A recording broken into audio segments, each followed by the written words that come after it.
ご視聴ありがとうございます。今回は東京の地下にある目立たない駅に迫ります。当初の予定では設置されないはずだった駅の苦労の歴史と見どころ満載のその構造、そして押し寄せるあの計画に注目です。ここは都営浅草線と京急線が接続する泉岳寺駅です。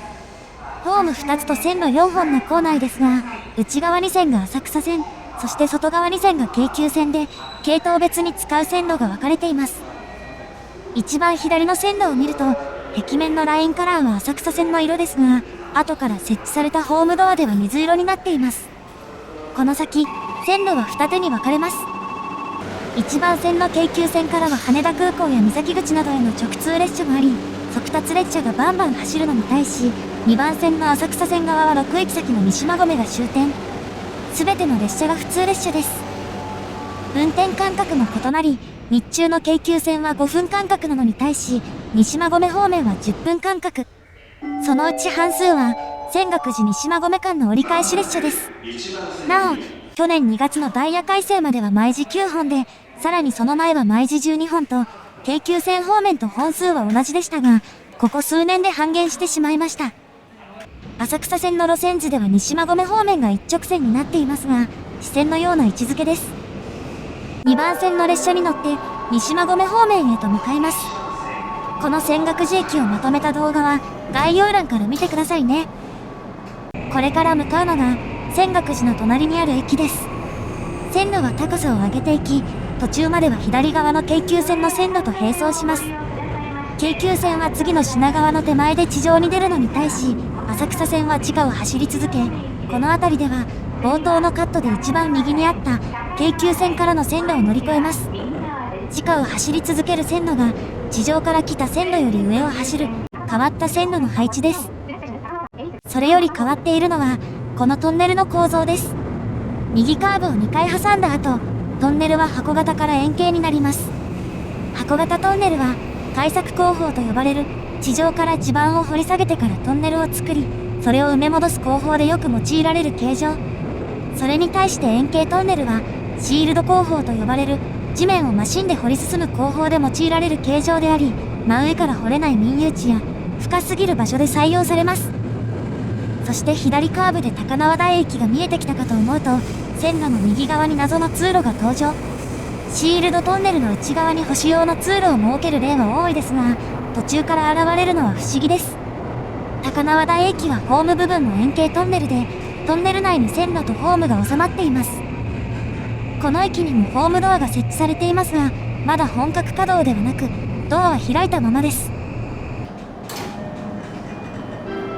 先頭のドアから見えるのが、幅の狭いホームと、左に伸びる細い通路。ホームに降りてみます。ホームドアの設置に伴って停止位置が後ろにずらされたため、壁面の停止位置目印を動かした跡があります。そして床面の点字ブロックも同じで、付け替えた跡がよくわかります。先ほど見えていた細い通路を進みます。結構水漏れの跡が目立つこの通路、上半分が妙に綺麗なのは、あまりに水漏れがひどく、後から部材を張り替えたからでしょうか。隣のホームの作り自体は同じで、奥には青いライトが灯っています。前面展望では一瞬で通り過ぎてしまったホーム後方へと進みます。ホームの反対側には綺麗なパネルが並びますが、その上の方ではトンネルの内側に謎の部材がついています。この部材はトンネルの壁面から漏れた水を集めて排水するためのもので、内部には水を通すためのパイプがあります。皆さんご想像の通り、壁面の化粧板は後から取り付けられたもので、昔は壁中に設置されたカバーを間近に見ることができました。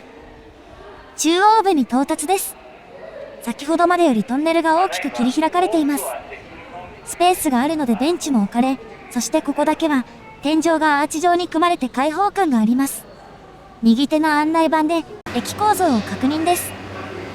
この駅は単線シールドトンネル2本の内側にホームと線路があり、それらは中央部分と両端にある6本の連絡通路で結ばれています。エスカレーターと階段は先ほどの1箇所しかありません。そして左側に見えるこの部分。灰色一色に塗られたこの場所も、この駅の構造に大きく関わってくるものです。そして浅草線でシールド工法で作られたのは、この高輪台駅だけ。この駅の前後だけがシールド工法になったのは、一体なぜでしょうか。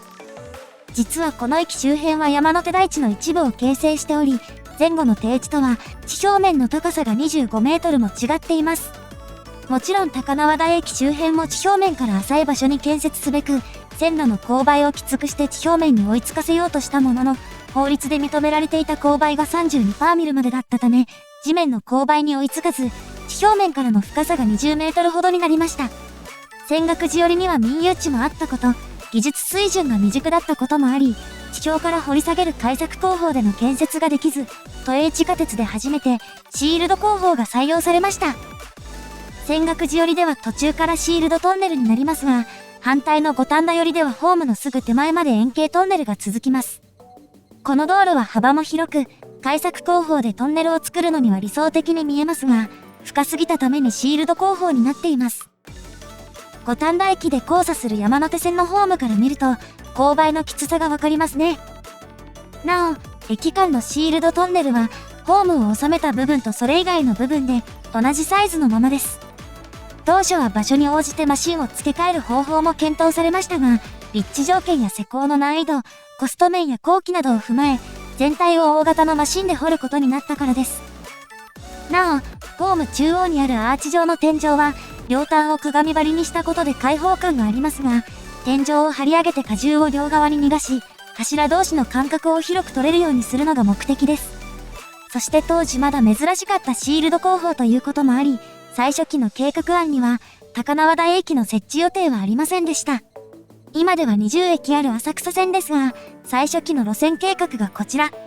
最初期の計画にあったのは10駅で、主要駅である東日本橋や大門、三田もないなど、今とは大きく違います。これだとさすがに違和感がありますが、これにはもちろん、前提条件があります。それが全部で4つ。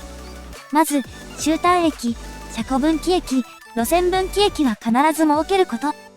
そして、他の路線との連絡駅は必ず設けること。物理的に必要な駅と、鉄道網を作る上で外せない駅から位置決めするわけです。続いて、標定速度時速32キロを確保すること。標定速度とは、駅間の走行時間と各駅での停車時間を合わせた時間で、距離を割ったものです。そして最後が、現状だけでなく、将来見込まれる乗降人員も考慮して駅を設置するというものでした。最初から全ての駅を決めると見直しが効かなくなるので、必須の駅を最初に定め、後から増やしていこうという考えでした。その後、駅の見直しと追加が行われ、ご覧の5駅が追加されました。高輪台駅が追加されるのは、この後のことです。現在の高輪台駅である日本への木駅は、周囲が高級住宅街で利用客があまり見込めなかったこともあり、駅は設置されない予定でしたが、都電の停留所を廃止した後の交通アクセスのために設置されることになりました。その後さらに計画が修正され、最終的に20駅すべてが出揃いました。このあたりの経緯は、浅草駅をめぐる苦労の歴史とともにご紹介していますので、こちらの動画を見てくださいね。この駅で1箇所しかないエスカレーターと階段部分。ホームの曲線に合わせて斜めになっています。このエスカレーターで改札口に向かいます。この駅は地中深くにあることから、開業当初からエスカレーターが設置されていましたが、改札内にエレベーターはなく、車椅子の場合、階段の手すりに沿って設置された昇降機を使います。なお、駅施設のうち、浅い部分には開削工法も併用されています。天井高はこの辺りも低く圧迫感があり、エスカレーターの終端のこの辺りだけが、比較的天井が高くなる場所です。ようやく改札街に着きました。駅施設をコンパクトに作ったため、改札機は4台と、浅草線の中でもかなりの少なさです。地上出口は、正面左右に分かれた通路の先に、1箇所ずつあります。シンプルな動線の A2 出口に対して、A1 出口は複雑な作り。ここからも想像できる通り、この2つの出口は大きく異なっています。先に A1 出口を見に行きましょう。幅が細い通路は早速クランクしており、見通しが悪いため注意喚起の張り紙があります。構内図ではここで二手に分かれていましたが、実際には一本道のままです。また、先ほどの角でタイルの色が変わったことにお気づきでしょうか。そしてここで内装は駅構内とはガラリと変わります。柱や壁は綺麗なタイル張りになり、右奥には駅構内にもなかったエレベーターが、そして左を向いたところには上り方向のエスカレーターがあり、奥で折り返して地上へ到着です。この辺りは開業当時からのものではありません。A1 出口は2010年3月にマンションが建設されるのに合わせて改築されました。エスカレーターとエレベーターができたのもこの時です。ここだけ見ると普通の地下鉄の出入り口っぽいですが、離れてみるとマンションに取り込まれているのがわかります。改札寄りの通路が狭いのはもともとあった通路を流用したからで、改札横から最初に曲がるところまでは元の通路を流用したところです。ちなみにこのマンションの名前はザ・ヒルトップタワー高輪台。実際この場所は周囲よりも地面が高くなっており、横の道路はここを挟んで両方が下り坂です。そして反対側の青い建物の右にある茶色い門型の建物が A2 出口です。大改造された A1 出口とは逆に、この構造は開業時から基本的に変わっていません。壁面も後から塗装されているものの、ところどころ剥がれていて寂しい感じです。同じ駅なのに、改築された方とそうでない方で、随分違いが出たものですね。この駅の2019年度の乗降客数は、1日平均で1万5000人弱。他の路線との接続がないこともあり、浅草線では最も少ないです。ただし近隣に女学院があることと、その女学院の最寄りがこの A2 出口であることから、朝ラッシュ時は混雑します。足元には通行ゾーンを分ける点線があり、出口へ向かう方が幅が広くなっています。昭和の香り漂う通路を通り、再び改札口に到着です。冒頭の前面展望に映っていたトンネル内の通路を見に行きましょう。この辺りの構造は反対側の端っこと同じですが、ホーム同士を結ぶ連絡通路が反対側は2本なのに対し、こちらは4本あります。ただでさえ狭い上にホームドアができたことから、この辺りで列車を待つ人は少ないです。列車の停止位置が後ろにずれた分、黄色い点字ブロックも奥に張り替えられています。そして正面にあるのが、非常口のマーク。ホーム上の案内看板では塗りつぶされていた部分は、非常用の連絡通路がある場所なのです。この駅にはホームと改札口をつなぐ動線が1本しかないため、緊急用の通路が用意されており、一番奥にも非常口のマークがあります。5500型が入線するカットで見ると、大きめの円形トンネルの断面が有効活用されているのがわかりますね。ちなみにこの通路、改札口の案内看板にはしっかりと記載されています。ホーム上の看板に書かないと意味がない気がしますが、大丈夫なのでしょうか。通路の先にはもちろん出口があり、案内看板にも出口の存在が示されています。これだけだと出口の場所まではわかりませんが、今回その場所を調べましたので、その様子もお届けします。それがこちら、遊び場の左下、タイの字のあたり。大通りをそれて細い道に入り、十字路を右に曲がった先の住宅街の真ん中にあります。ホームの端から70メートル以上ある非常用通路を歩くのは、出口を立てる場所を確保できたのがここだったからです。改札の看板にあったよりも大きい建物は換気口も兼ねているほか、右奥には仮眠施設と思われる建物もあります。